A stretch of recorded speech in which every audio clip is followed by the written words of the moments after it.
السلام عليكم ورحمة الله وبركاته. إن الحمد لله نحمده ونستعينه ونستغفره ونعوذ بالله من شرور أنفسنا ومن سيئات أعمالنا. من يهده الله فلا مضل له ومن يضلل فلا هادي له. أشهد أن لا إله إلا الله وحده لا شريك له وأشهد أن محمدا عبده ورسوله. اللهم صل وسلم وبارك على محمد وعلى آله وأصحابه ومن تبعهم بإحسان إلى يوم الدين. أما بعد. Alhamdulillah, bersyukur kita kepada Allah Jalla wa'ala kerana dengan limpah dan kurnianya pada malam ini kita akan menyambung semula kelas pengajian kita daripada kitab Al-Arba'in An-Nawawiyah, hadis ataupun dikenali juga sebagai kitab hadis 40 karangan Al-Imam An-Nawawi rahimahullah. Dan pada malam ini insya-Allah kita akan sambung pada hadis yang ke-7, Al-Hadithus Sabi'. An Abi Ruqayyah Tamim ibn Aus Ad-Dari radhiyallahu anhu anna an-nabiy sallallahu alaihi wasallam qala الدين النصيحة ثلاثا قلنا لمن قال لله ولكتابه ولرسوله ولأئمة المسلمين وعامتهم رواه مسلم. Hadis kita pada malam ini adalah hadis yang ketujuh yang diriwayatkan daripada Abu Ruqayyah Tamim ibn Aus Ad-Dari radhiyallahu an. Abu Ruqayyah adalah kunyah kepada sahabat Nabi sallallahu alaihi wasallam Tamim ibn Aus Ad-Dari radhiyallahu an. Ruqayyah itu adalah anak dia lah, dan itu satu-satunya anak dia perempuan. Tamim ibn Aus Ad-Dari radhiyallahu an merupakan sahabat Nabi sallallahu alaihi wasallam yang mana asalnya dia adalah seorang penganut agama Kristian yang datang daripada Palestin. Dia seorang ahli ibadat lah kan, di kalangan orang Kristian yang berada di Palestin. Apabila dia mendengar tentang kemunculan Nabi sallallahu alaihi wasallam, beliau datang ke Madinah untuk bertemu dengan Nabi sallallahu alaihi wasallam, dan akhirnya beliau beriman dengan Nabi sallallahu alaihi wasallam. Ia berlaku pada tahun 9 Hijrah. Dan selepas daripada itu, Tamim Ad-Dari ini dia tinggal di Madinah sehinggalah berlakunya fitnah kematian Uthman ibn Affan radhiyallahu an. Dia keluar daripada Madinah selepas daripada itu. Jadi Tamim ibn Aus Ad-Dari ini dia lewat sikit memeluk Islam. Sebab itulah tak banyaklah hadis yang dia riwayatkan daripada Nabi sallallahu alaihi wasallam. Sebahagian ulama menyatakan hadis dia dalam belasan, 13 macam tu saja jumlah hadis yang diriwayatkan oleh Tamim Ad-Dari radhiyallahu an. Dan tidak ada hadis beliau di dalam Sahih Bukhari. Sebaliknya ada satu saja hadis dalam Sahih Muslim yang akan kita baca pada malam ini, yakni satu-satunya hadis yang diriwayatkan oleh Tamim Ad-Dari dalam Sahih Muslim. Tamim ibn Aus Ad-Dari radhiyallahu an juga terkenal kerana dia dengan hadis jassasah, cerita tentang Dajjal. Cerita dia panjang lah. Jadi ini antara hadis yang popular lah, yang dinisbahkan kepada Tamim Ad-Dari radhiyallahu an. Baik, hadirin hadirat yang dirahmati Allah sekalian, dalam hadis ini Tamim Ad-Dari menyatakan anna Nabi sallallahu alaihi wasallam qala, bahwasanya baginda sallallahu alaihi wasallam bersabda, ad-dinun nasihah, ad-dinun nasihah, ad-dinun nasihah. Nabi ulang, bila dia kata ad-dinun nasihatu thalathan, maknanya Nabi ulang benda tu sebanyak tiga kali. Ad-dinun nasihah, ad-dinun nasihah, ad-dinun nasihah. Agama itu adalah nasihat. Apabila Nabi sallallahu alaihi wasallam ulang sebanyak 3 kali, ini menunjukkan bahawasanya mesej yang ingin disampaikan oleh Nabi sallallahu alaihi wasallam ini merupakan satu mesej yang sangat-sangat penting. Sebab itu Nabi ulang sebanyak tiga kali. Ad-dinun nasihah, agama itu adalah nasihat. Qulna liman, sahabat tanya kepada siapa? Qala lillahi wa li kitabihi wa li rasulihi wa li a'immatil muslimina wa ammatihim. Kata Nabi sallallahu alaihi wasallam, nasihat ini untuk Allah, kitabnya yakni Al-Quran, wa li rasulihi, untuk rasulnya merujuk kepada baginda sallallahu alaihi wasallam, wa li a'immatil muslimin, dan juga kepada pemimpin-pemimpin umat Islam, wa ammatihim, dan juga umat Islam secara umumnya. Rawahu Muslim, hadis ni diriwayatkan oleh Al-Imam Muslim. Imam Muslim riwayatkan hadis ni daripada riwayat Suhail bin Abi Salih an Ata bin Yazid Al-Laythi an Tamim Ad-Dari radhiyallahu an.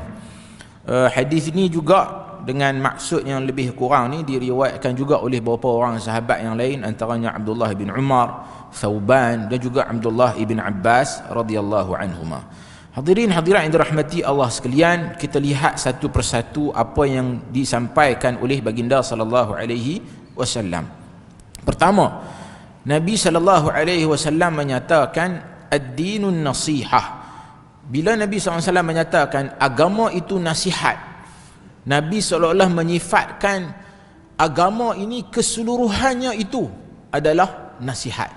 Seperti mana Nabi sallallahu alaihi wasallam bila ditanya, bila dalam hadis Jibril yang kita dah baca sebelum ni, Jibril alaihi salam datang bertemu dengan Nabi sallallahu alaihi wasallam dalam rupa bentuk manusia, kan? Dan dia tanya kepada Nabi sallallahu alaihi wasallam tentang iman, tentang Islam, tentang ihsan, kan? Kemudian Nabi jawab semua. Lepas pada tu akhirnya Nabi kata kepada sahabat-sahabat, hangpa tahu tak ini siapa? Ini adalah hadza Jibril atakum yuallimukum dinakum. Ini adalah Jibril yang datang kepada kamu untuk mengajar kepada kamu agama kamu. Jadi Nabi menyifatkan Islam, iman, ihsan itu keseluruhan agama terrangkum dalam Islam, iman, dan juga ihsan ini.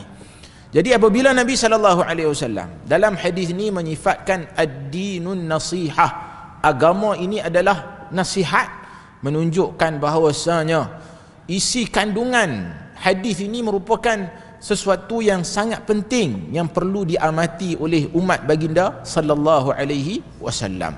Mengandungi mesej yang sangat penting kerana Nabi menyifatkan nasihat itu secara keseluruhannya adalah sebahagian besar daripada agama. Kata Al-Imam Al-Khattabi dalam kitabnya Ma'alimus Sunan, beliau menyatakan an-nasihatu kalimatun yu'abbaru biha an jumlatin hiya iradatul khairi lil mansuhi lahu. Kata Al-Imam Al-Khattabi, dia kata nasihat ni adalah satu perkataan yang mana dia merujuk kepada bila kita nak menyampaikan satu ayat yang ingin kita sampaikan, kita nakkan kebaikan, iradatul khair lil mansuhilah, kan? Kita nakkan kebaikan kepada orang yang kita nak nasihat. Jadi inilah nasihat. Jadi bila kita kata kita nak nasihat kepada seseorang, ini bermakna kita nakkan kebaikan kepada dia, kita nak yang terbaik kepada dia. Jadi kalaulah nasihat kita benar-benar ikhlas, ini bermakna nasihat itu sepatutnya kita nakkan kebaikan kepada orang tersebut. Tapi kalau nasihat tersebut bukan atas asas tersebut, maka ada sesuatu yang tak kena kepada nasihat kita, kan? Boleh jadi nasihat itu bukan untuk kebaikan, tetapi untuk menjatuhkan orang itu, memalukan dia, ataupun memburuk-burukkan dia. Jadi sepatutnya asas dalam nasihat ini, kita nakkan kebaikan kepada seseorang tersebut. Kemudian dia kata lagi, wa aslun nus fil lughah, dia kata asal perkataan an-nus ni nasihat ni dari segi bahasa adalah al-khulus. Yuqalu nasahtul asala idza khallastahu min asy-syam'. Dia kata asal perkataan an-nus ni ataupun nasihat ni, dia mai daripada dengan maksud al-khulus. Apa dia? Dia bagi contoh nasahtul asala. Bila nasahtul asala, perkataan nus tu digunakan, aku khallastahu min asy-syam', maknanya kita ambil madu kan, bila kita ambil daripada sarang lebah ni kan, lekat lah macam-macam lah sarang dia, kadang-kadang daun-daun pun ada, kan? Kadang-kadang ada lebah dah terjatuh dalam tu pun ada. Maka nasahtul asal maksudnya kita tapih bagi bersih supaya madu yang keluar tu benar-benar cantik, pure, bersih daripada sebarang kotoran. Itu maksudnya dari sudut bahasa. Jadi maksud dari segi bahasa itu pun boleh kita gambarkan dalam konsep nasihat ni. Maksudnya kita nak bersihkan, kalau kita nasihat orang, kita nak bersihkan dia daripada kotoran, kan? Bila kawan tu buat salah, kita nasihatkan dia supaya kita nakkan kebaikan kepada dia. Kita tak mau dia tu melakukan benda-benda yang kotor, dalam erti kata muharramat, perkara-perkara yang dilarang oleh Allah Subhanahu wa ta'ala, kan? Jadi ataupun dia buat kelaku yang tidak sesuai dengan syariat Allah Subhanahu wa ta'ala, lalu kita nasihat dia supaya dia jadi seorang muslim yang lebih baik. Jadi dalam konteks bahasa pun sudah pun menggambarkan bagaimana nasihat itu merujuk kepada kita nakkan kebaikan, nakkan sesuatu yang terbaik kepada seseorang. Baik. Hadirin, hadirat yang dirahmati Allah sekalian, dalam hadis ini apabila Nabi SAW menyatakan ad-dinun nasihah, agama ni nasihat, Nabi ulang sebanyak 3 kali. Kemudian sahabat tanya, qulna liman, sahabat tanya, nasihat ni untuk siapa? Hadirin hadirat yang dirahmati Allah sekalian, inilah kelebihan para sahabat Nabi SAW. Pertanyaan mereka kepada Nabi SAW itu, kan, telah pun memberikan impak yang sangat besar kepada kita. Kita dapat manfaat yang sangat besar apabila Nabi buat keluar satu statement, sahabat tanya pula, dan Nabi bagi jawapan yang memperincikan maksud apa yang Nabi SAW sebut, dan itu memberi manfaat yang besar kepada kita, kan, selaku umat baginda SAW yang tak sempat bertemu dengan Nabi SAW. Dah banyak dah keadaan yang kita dapati, sahabat Nabi, bila Nabi buat keluar satu statement, sahabat tanya lagi Nabi maksudkan apa, kan? Jadi itu semua memberi manfaat yang besar kepada umat baginda SAW. Padan dengan hak tu saja dah cukup dah untuk kita nyatakan ini merupakan kelebihan yang besar menjadi sahabat Nabi SAW. Maka atas dasar itu, setiap kali bila kita sebut sahabat Nabi SAW, kita akan kata radhiyallahu anhum wa radu an. Allah Ta'ala redha ke atas mereka dan mereka redha ke atas Allah Subhanahu wa Ta'ala. Jasa mereka sangat besar kepada umat ini.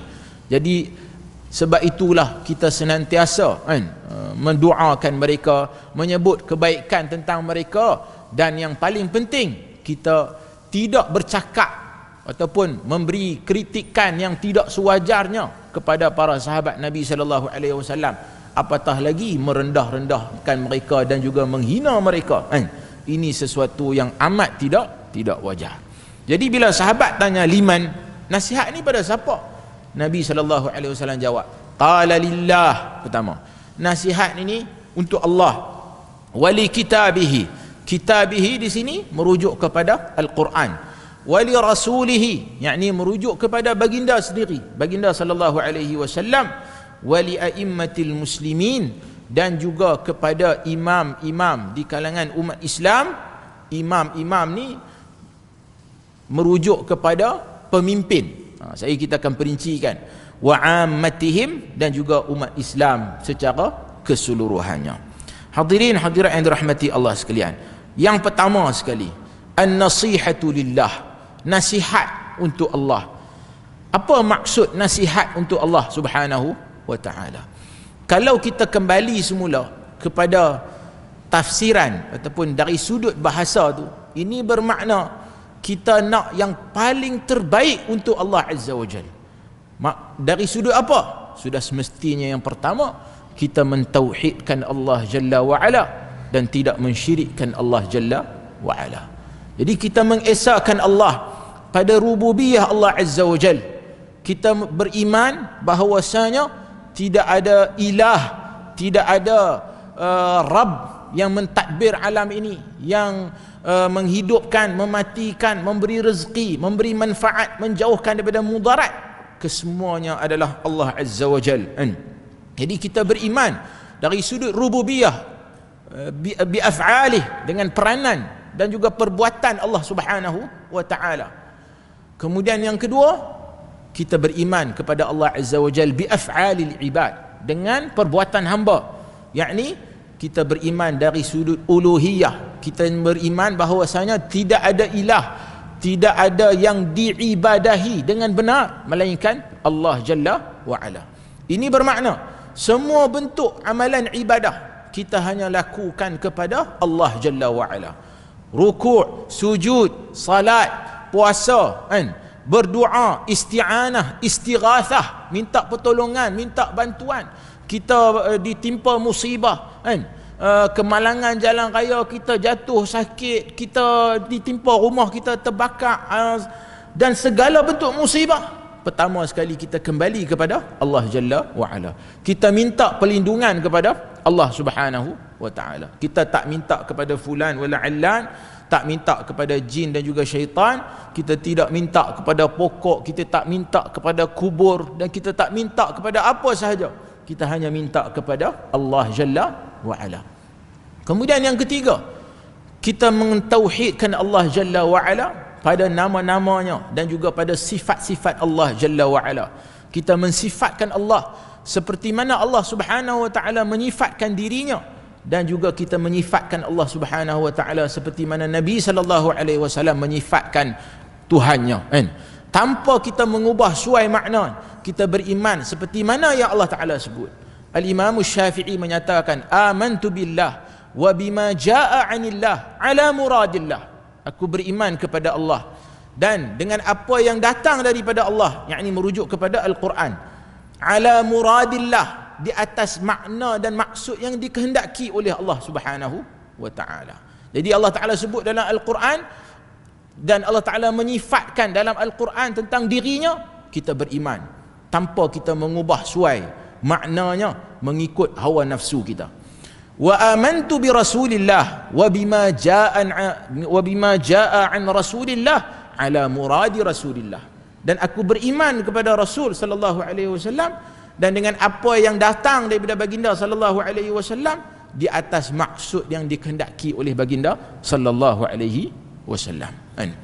Jadi ini yang dimaksudkan dengan beriman, an-nasihatu lillah. An-nasihatu lillah juga membawa maksud kita melaksanakan semua perintah yang diperintahkan oleh Allah Subhanahu wa taala. Arahan Allah Azza wa Jalla kita buat, dan kita tinggal segala larangan yang dilarang oleh Allah Subhanahu wa taala. Dan an-nasihatu lillah juga membawa maksud kita senantiasa akan mendahulukan hak-hak Allah Subhanahu wa taala berbanding hak-hak kita, kan?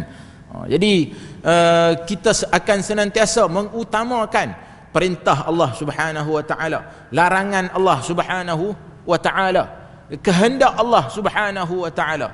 Inilah kita letak paling tinggi sekali berbanding dengan kehendak manusia, kan? Baik. Hadirin hadirat yang dirahmati Allah sekalian.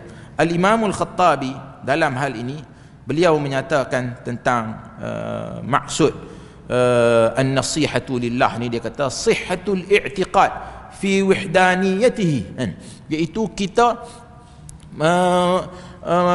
i'tiqad, mempunyai akidah yang benar dalam mengesakan Allah Subhanahu wa taala, wa ikhlasun niyati fi ibadatihi, dan juga mengikhlaskan niat dalam beribadah kepada Allah Subhanahu wa taala. Ini bermakna dalam kita, konteks kita beribadah kepada Allah, kita hanya lakukan semata-mata kerana Allah Subhanahu wa taala. Sembang soal ikhlas ni kita dah bicarakan sebelum ni lah, dalam hadis innamal a'malu binniyat, tentang ia sesuatu yang amat sukar, dan setiap daripada kita ini setiap hari kita berdepan dengan diri kita sendiri, kan? Seolah-olah kita nak berperang dengan diri kita, nak buat sesuatu amalan ni, adakah ia benar-benar ikhlas kepada Allah Subhanahu wa taala ataupun tidak. Jadi maksudnya an-nasihatu lillah ni, pertama mengesahkan Allah Subhanahu wa taala. Dan bila kita bercakap dalam soal mengesahkan Allah Subhanahu wa taala, kita tak boleh tidak untuk bercakap tentang soal syirik, kerana syirik itu adalah lawan kepada mentauhidkan, lawan kepada tauhid, kan? Jadi tak mungkin bila kita mengaji ilmu tauhid kita tak bicara soal syirik, kan? Kerana syahadatain, kita mengucap dua kalimah syahadah itu, isi kandungannya datang dengan penafian la ilaha illallah, tidak ada ilah melainkan Allah Subhanahu wa taala. Jadi kita akan senantiasa sensitif dalam soal perkara yang boleh membawa kepada kesyirikan kepada Allah Subhanahu wa taala. Jadi amat peliklah dan amat janggal kalau sekiranya kita ni tak sensitif dalam soal syirik kepada Allah Jalla wa ala. Jadi bila ada perkara yang dilakukan dalam masyarakat, perkara-perkara yang para ulama menyatakan perkara-perkara ini dibimbangi membawa kepada kesyirikan, tiba-tiba kita ambil pendirian dalam bab ni, kita ambil pendirian untuk berlapang dada ke dan sebagainya, sedangkan ini sepatutnya perkara yang paling awal kita ambil langkah berhati-hati, kan? Sama juga dalam soal akidah ini, dia ada perbicaraan ataupun perbincangan tentang soal al-wala wal bara, kan? Yakni kita hanya meletakkan ketaatan yang mutlak kepada Allah Jalla wa ala, dan juga kita berlepas diri daripada sebarang unsur kekufuran kepada Allah Subhanahu wa taala. Jadi tak mungkin kita terlibat dalam upacara agama lain. Kita tak boleh terima yang ni. Kita katakan kita bertoleransi dari sudut dalam kerangka yang dibenarkan oleh syariat. Apa dia? Allah Azza wa Jal larang kita maki Tuhan yang disembah oleh penganut agama lain. Kita tak boleh maki hamu dia, kan? Jadi dalam konteks tu kita patuh kepada arahan Allah Subhanahu wa taala dalam hal ini. Tapi ini tidaklah bermakna kita nak mengiktiraf agama mereka sebagai agama yang benar di sisi Allah, dan juga kita terlibat sama dalam apa sahaja bentuk upacara keagamaan, kan? Benda ni saya rasa patutnya kita kena jelas dah dalam bab ni, kan? Tidak patut ada kita masih lagi tak jelas dan tak faham tentang hal ini. Bila kita kata kita tak mau terlibat dalam urusan ataupun perayaan amalan agama masyarakat bukan Islam, tidaklah bermakna kita tak maukan keharmonian dalam masyarakat. Kita harmoni, tapi dalam erti kata lakum dinukum waliyadin. Takat tu je. Kita hormat, hampa nak raya, hampa nak buat amalan hampa dan sebagainya, hari itu akan ada upacara tertentu, hampa nak tutup jalan, kita akan buat bagi ruang untuk hampa nak buat amalan agama hampa, silakan. Tapi kita sendiri nak pergi join sekali, tak. Dan pasal apa kita tak mau join? Ini kita kata minta maaf, agama kami tak benarkan, Tuhan kami tak benarkan kami terlibat dalam benda-benda seperti ini. Tapi kalau hang jiran, hang non muslim, Nabi SAW perintahkan kami supaya jaga jiran. Jadi kalau hang sakit, hang apa ada masalah apa semua, kami akan bantu, kami akan tolong. Dan Nabi menyifatkan kalaulah boleh diwariskan harta ni, nescaya akan jiran pun boleh dapat habuan dia. Sampai macam tu sekali, menunjukkan supaya jaga hak-hak jiran ni. Jadi dalam konteks tu kita jaga, kita jaga. Tapi untuk bila nak kita kata toleransi beragama ni, nak pi buat sekali semua benda upacara agama terlibat sekali ni, kita kata tak, kan? Jadi ini termasuk dalam perbincangan akidah yang perlu kita bertegas dalam prinsip. Bukanlah bermakna kita nak suruh pi lawan ke, pi berkelahi, pi berperang ke, tak, kan?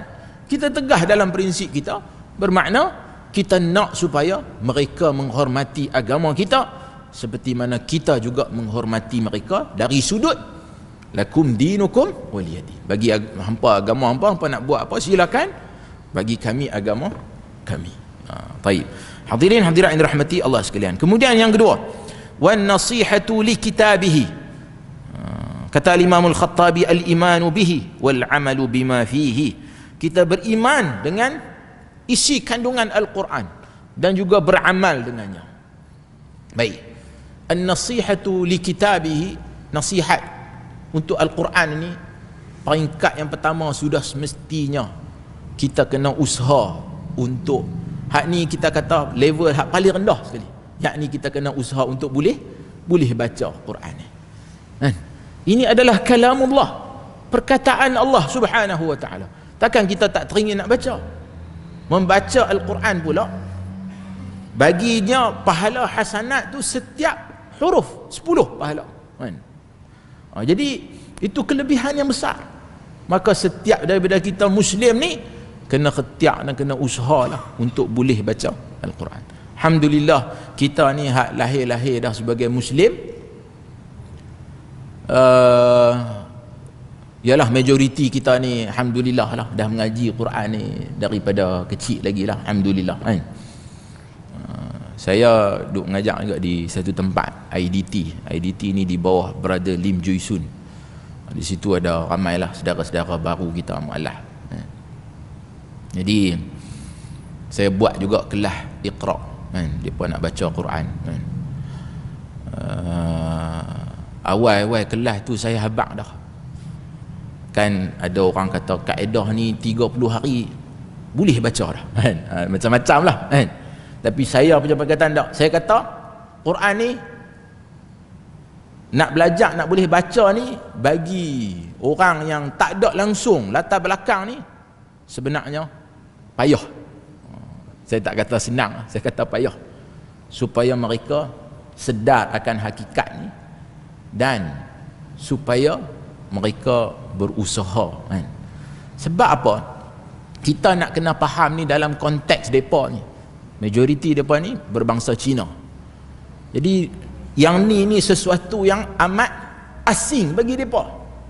Jadi nak bagi kenal tu alif ba ta sa jim ha kha tu sampai ya tu punyalah payah, kan?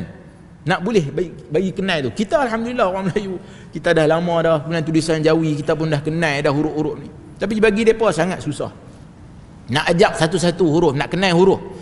Lepas tu baru belajar baris atas kan? Alif fathah kan? Ataupun kot tuan-tuan punya mazhab mengaji dulu alif di atas, kan? Boleh lah, kan? Kot mana pun tak apa, fathah pun boleh, atas pun boleh. baru saya rasa dah sebulan lebih kot. 2 hari lepas kita baru habis dekat ya, maknanya bata tu kan, alif fathah kan, baru sampai dekat ya tu pun depa punya pening kepala lah, dia ada stres, ada yang berhenti separuh jalan dan macam-macam lah kan. Tapi saya kata tak apa, Allah Azza wa Jal menyatakan walaqad yassarnal Qur'ana lidzikri fahal min muddakir. Allah Ta'ala dah akan mudahkan Quran ni untuk dibaca dan dihafal, diingati. Dan berapa ramai dah orang yang bukan orang Arab pun, kita pun bukan Arab kan? Tapi disebabkan kita ni dah keturunan lama dah, orang putih. Semalam dalam kelas tu ada satu orang, dia ni rajin duk main, dia orang Jerman, tapi dia duduk lama sikit sini, dia boleh lah cakap sikit pasal Melayu. Saya pun tak tahu, dia duduk main dengar kuliah saya tu, saya tak tahu dia faham ke tak kan. Tapi dia nampak gaya dia macam dia faham lah.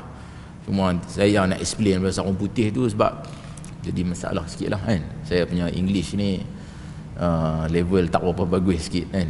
Tapi tak apalah, dia semangat. Jadi lepas malam ni dia nak masuk juga kelas tu. Bila saya suruh dia baca, bacaan dia sangat bagus, sebutan dia macam dengan orang Arab kan. Jadi saya tanya dia, hang ni dah berapa lama dah? Dia kata daripada tahun 2017 dia start belajar Quran ni. Tuan-tuan, dia punya sebutan tu lebih baik daripada bacaan Quran dia tu, lebih baik daripada yalah sebahagian imam-imam kita di tempat kita ni kan. Dia tu asalnya tak Islam lah kan. Kemudian dia memeluk Islam, dia start belajar Quran daripada 2017. Tapi benda tu ambil masa untuk nak boleh sampai ke tahap tu kan. Jadi pasal hak dalil ni depa dengar kawan tu baca tu elok tu, jadi depa jadi macam rasa macam yalah semangat tu satu hal, tapi daripada satu sudut yang lain depa kata daripada 2017 nak boleh sampai tahap ni kan. Tapi saya kata tak apa kan, pelan-pelan. Kerana apa? Nabi SAW menyifatkan kan, orang yang baca Quran ni wahwa yataqaqqa kan.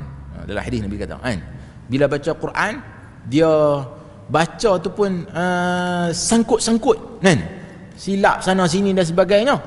Bagi dia pun dah ganjaran pahala yang besar. Kerana apa? Yang dinilai dari sudut apa? Kesungguhan untuk nak belajar kan, kesungguhan untuk nak boleh membaca kalamullah, perkataan Allah Subhanahu wa taala. Baik. Jadi kita kena ketiak lah tuan-tuan kan. Kalau kita rasa bacaan kita masih tak berapa baik, cubalah cari mana-mana tok guru kan yang baik bacaan dia supaya kita boleh belajar. Dan alhamdulillah di kalangan saudara-saudara baru ni, walaupun baru sebulan lebih je, ada dah di kalangan depa ni yang menyebut huruf ha, huruf ba, huruf ta, huruf a lebih baik dengan sebahagian daripada orang kita, walaupun dia baru belajar fathah kan. Jadi hak ni saya kata ni kesungguhan, dan kalau benar-benar rajin kan, ulang beberapa kali, insya-Allah kan. Jadi silap-silap lepas setahun ke 2 tahun kita panggil depa mai jadi imam tadi kan. Jadi tapi yang penting kesungguhan lah kan. Baik. Tapi adakah kita akan berhenti takat tu? Dah. Lepas membaca, kita kena pi pula pada peringkat yang kedua, yakni nak memahami isi kandungan Al-Quran tersebut. Sebab itu ada orang buat kelas tafsir ataupun disebut juga dengan kelas tadabbur. Tuan-tuan kena hadir lah kan. Dan tuan-tuan kena ada satu target kan. Kita ni dah berapa lama dah ikut kelas ni, takat ni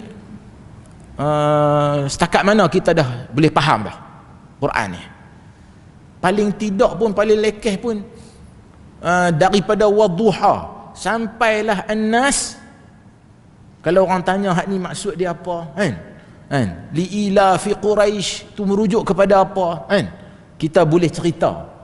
Sebab yang ni surah-surah yang pendek yang kita akan selalu ulang dan kita baca dalam solat kita kan. Kita jadi imam di masjid, kita jadi imam di rumah kan. Jadi surah-surah ni kita boleh baca dengan baik, dan kita boleh faham maksudnya bila kita baca. Sebab itulah tuan-tuan tengok pelajar-pelajar tahfiz kan, bila ataupun tok imam, mereka boleh baca dengan bacaan yang panjang dalam solat, dan mereka ada yang bagus lagi disebabkan dia faham. Jadi bila sampai ke ayat yang mengandungi berita-berita gembira, lagu dia tu mengandungi menjiwai kan, berita gembira yang ada dalam ayat tu. Bila mai tentang ayat diazab dalam neraka, lagu dia jadi lain, jadi sedih pula kan. Sebab tu ada ketika yang imam ni sampai dia teriak menangis kan. Pasal apa? Pasal dia faham. Sangat beza bila kita boleh baca dan faham berbanding dengan kita boleh baca tanpa kita memahami maksudnya. Jadi paling tidak tuan-tuan kena ada target. Aku ni takatlah ni daripada wadduha ke bawah tu tak faham lagi apa maksud dia. Kena cari kelah kan. Cuba usaha untuk nak faham.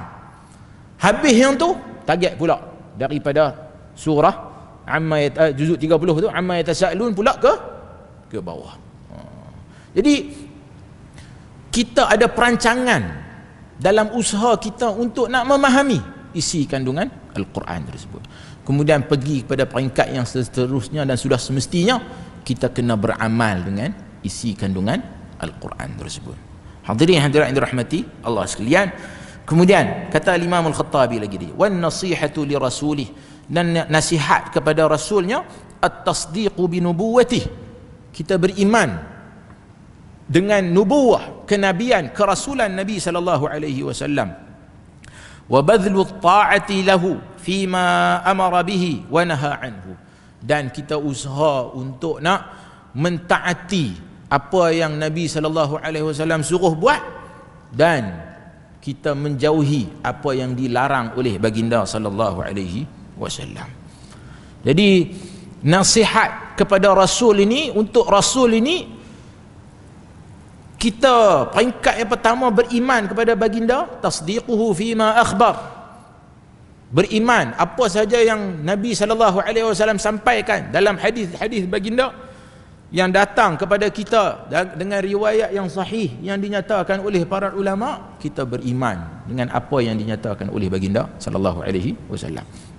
Kemudian tak cukup dengan tu, kita mesti berusaha untuk meneladani, mencontohi Nabi sallallahu alaihi wasallam dalam kerangka kita beribadah kepada Allah Subhanahu wa taala.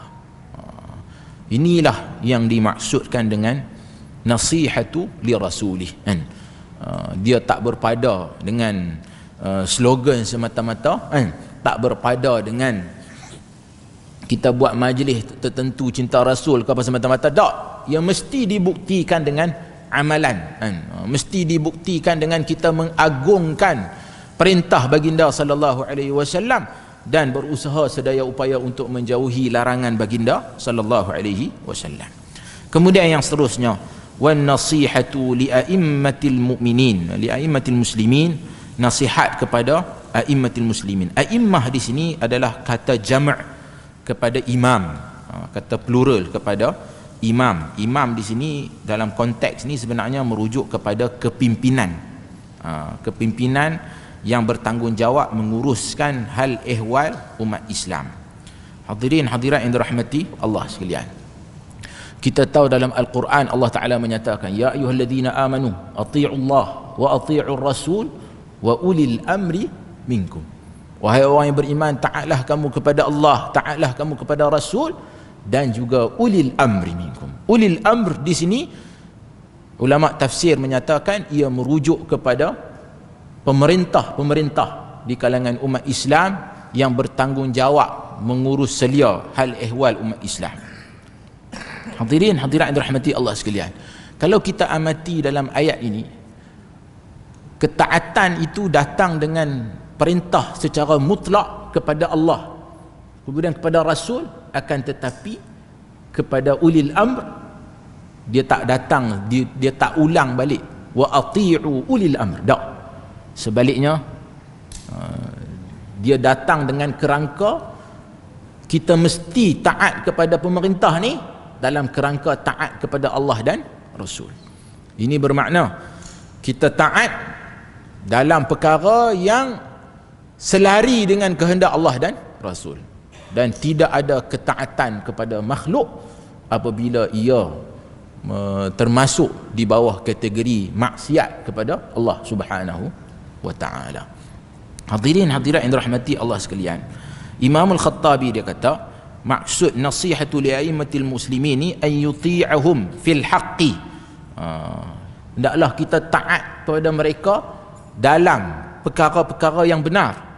Maknanya benda yang ma'ruf, yang diperintahkan oleh pemerintah, kita kena taat mereka, dan kita tak boleh keluar ke atas mereka. Khuruj alaihim ni maksudnya kita memberontak bisayf, dengan pedang, maksudnya memberontak dengan cara kekerasan, kan? Jadi ini adalah sesuatu yang, topik yang kita rasa macam sensitif untuk bincang. Adakah maksudnya taat kepada pemerintah ni taat secara mutlak? Maksudnya ayat ni, kalau kita nak tentukan dalam konteks kita di Malaysia ni, habis bila pilihan raya kerajaan, kita pergi undi kerajaan lain, kita ambil parti lain tu, kira adakah kita dikira keluar daripada ketaatan, kan? Contohnya kerajaan sekarang ni, kerajaan apa nama, perpaduan, kan? Lalu bila kita bangkang kerajaan ni, kita ni dianggap sebagai khawarij, adakah begitu? Kita ni dianggap sebagai pemberontak ataupun bagaimana, kan? Jadi kita nak kena faham ni, sebab benda ni melibatkan pemerintahan ni, isu yang melibatkan politik ni sesuatu yang luas, dia melibatkan soal ijtihad siasi, kan? Jadi dia tak semudah-mudah untuk kita kata siapa lawan khawarij, siapa ni, semua orang kena taat, tak boleh langsung lawan, tak boleh langsung kritik dak, kan? Maksudnya di sini adalah nasihat kepada ulil amr ni kena buat dengan cara yang betul, nasihat dalam konteks yang betul, dalam kerangka yang betul, bukannya memfitnah mereka, kan? Mengeji mereka. Lalu kalau kita lihat sesuatu yang tak kena, kita tegurlah. Tegur. Kalau kita di Malaysia ni, kita ada undang-undang di mana rakyat boleh menegur pemerintah, bahkan boleh mengkritik pemerintah, tapi dalam kerangka undang-undang yang dibenarkan, yang disebut hak kebebasan bersuara lah, apalah tu, kan? Ada peraturan dia, undang-undang. Jadi boleh salurkan melalui wakil rakyat yang kita pilih, boleh salurkan melalui media, kan? Buat tulisan ke apa, bagi komen dalam media sosial boleh, tetapi dalam konteks yang betul, tak boleh memfitnah. Sekali kena saman. Kalau kena saman, kena bayar lah, kalau kalah saman. Jadi begitu. Dan siapa pun nak jadi pemerintah, kita mesti pegang kepada prinsip ini. Ini dalam konteks negara kita ni, sebabkan kita negara ni demokrasi berparlimen dan raja berperlembagaan. Jadi kita peganglah pada prinsip tu. Dan siapa pun naik jadi pemerintah, dah jadi kerajaan, kita kata sami'na wa ata'na, kami dengar dan juga kami taat, tapi dalam kerangka ketaatan kepada Allah dan Rasul. Jadi kalau dia suruh buat, dia ada peraturan, dia buat baru, dahlah kerajaan ni bila tukar ni dah akan ada peraturan yang baru macam-macam. Lalu kalaulah itu tidak menyalahi syariat, maka kita ikutlah, kan? Jadi kita kena faham konteks ni, tuan-tuan. Dalam konteks kita pun juga adalah pemimpin, betul tak? Paling tidak pun kita dalam keluarga kita.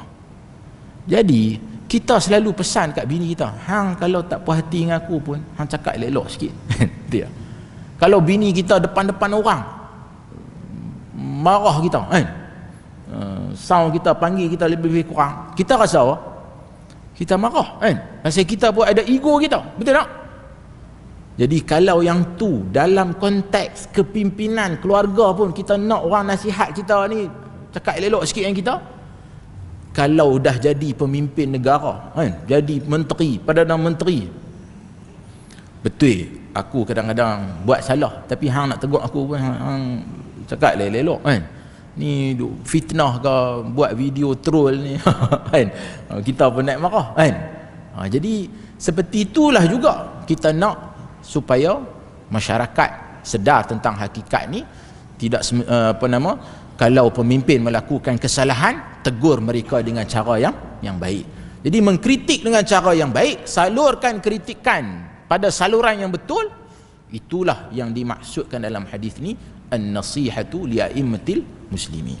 Sebab itulah dalam doa kita supaya kita nak pemimpin ni pemimpin yang baik, kita juga jangan lupa doa supaya mereka ni mendapat penasihat yang baik.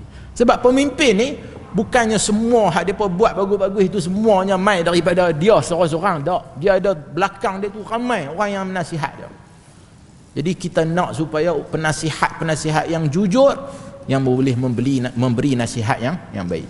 Kita tak mau dah semua orang ya betul ya kan. Yang ni budaya yang sangat tidak baik kan. Dan kita juga kena ingat kepimpinan ni bukan setakat konteksnya dalam konteks kepimpinan negara, termasuk kepimpinan di peringkat masyarakat kan. Kita ada pemimpin masyarakat, kita juga mungkin terlibat dalam kepimpinan masjid, kita juga mungkin terlibat dalam kepimpinan kawasan kita ni, adun ke parlimen ke apa ke. Kita semua bertanggungjawab dan mereka ini perlu dinasihati dengan baik supaya setiap tindak tanduk mereka itu memberi manfaat kepada rakyat. Dan sama sekali kita tak boleh khuruj, maknanya kita perangi pemerintah ni selagi mana mereka tu salat, selagi mana mereka melakukan perkara-perkara kebaikan yang jelas kan. Jadi kita tak boleh buat benda ni kan. Tuan-tuan, kita dah lihat dah apa yang berlaku kepada negara-negara umat Islam kan. Tunisia, Libya, Iraq kan. Apa yang jadi? Kita kata Saddam Hussein ni zalim lah apa dan sebagainya, lalu rakyat bangkit, kita hasut rakyat ni kan dengan macam-macam lah kan, sehingga akhirnya jadilah apa yang terjadi. Apa jadi pada Iraq sekarang ni? Aman ke tak aman? Tak aman. Sebab itu kita kata ini bukan semudah itu soal hal-hal yang melibatkan kemaslahatan umat Islam. Orang ramai ni dia bukan semudah-mudah itu. Kalau ada isu kita api-apikan isu dan sebagainya, kemudian kita kata rakyat kena bangkit lawan pemerintah ini zalim dan sebagainya.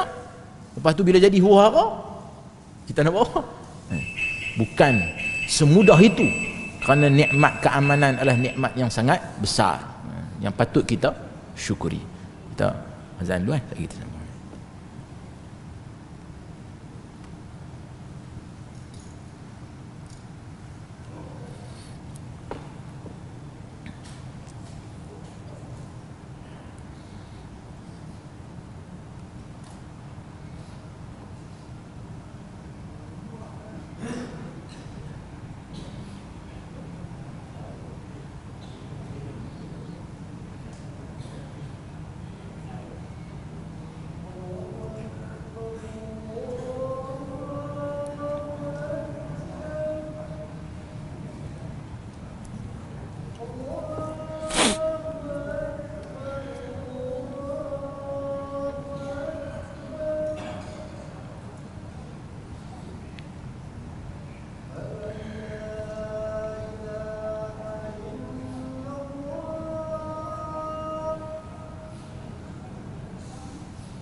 Baik, hadirin hadirat yang dirahmati Allah sekalian, an-nasihatu li'aimatil muslimin juga membawa maksud kita, yakni konsep al-wala, ketaatan kepada pemerintah. Dan pemerintah di sini seperti mana yang saya sebutkan tadi, pemerintah yang menguruskan hal ehwal pemerintah negara lah kan, yang mempunyai kuasa kan. Yang ni tak termasuk dalam organisasi NGO ke, persatuan ke, parti politik ke, tak. Dia tak termasuk dalam hal ini.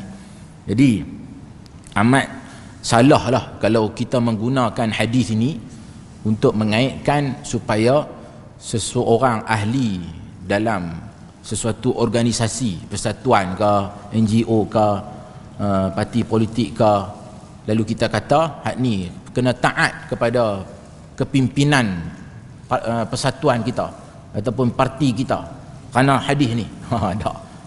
Yang ni tak termasuk dalam ni. Begitulah juga bila kita kata ketaatan ini dalam jama'atul muslimin. Jama'atul muslimin di sini merujuk kepada jamaah umat Islam ni adalah umat Islam, umat ni secara keseluruhan ni. Tu yang dimaksudkan.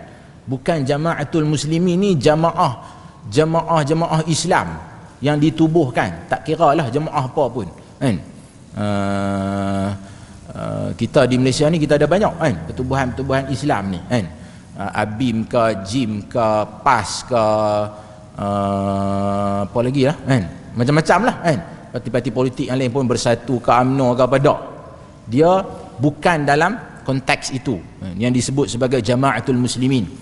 Jadi amat tidak wajar untuk kita kata orang kena sokong jamaah bersama-sama dengan jamaah. Sesiapa yang tidak bersama dengan jamaah maka dia faman syadda finnar. Kita baca hadis-hadis tersebut dan kita kaitkan itu dengan pertubuhan kita ataupun persatuan kita.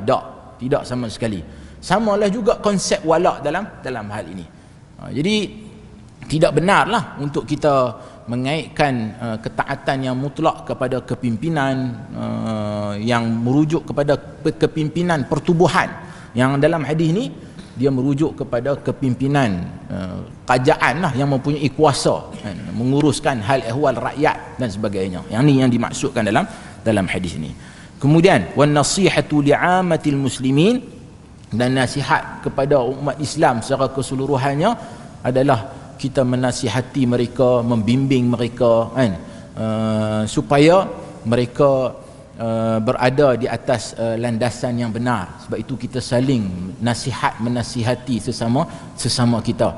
Majlis ilmu seperti ini dalam konteks yang lain, kepimpinan menasihati rakyat menasihati pemerintah, kita juga saling menasihati di antara satu sama lain. Bahkan dalam hadis Nabi SAW menyifatkan haqqul mu'min 'alal mu'min sit, hak seorang mukmin ke atas satu orang mukmin yang lain ada 6, dan Nabi sebut salah satu daripada hak tersebut adalah wa idza stansahaka fansah lahu.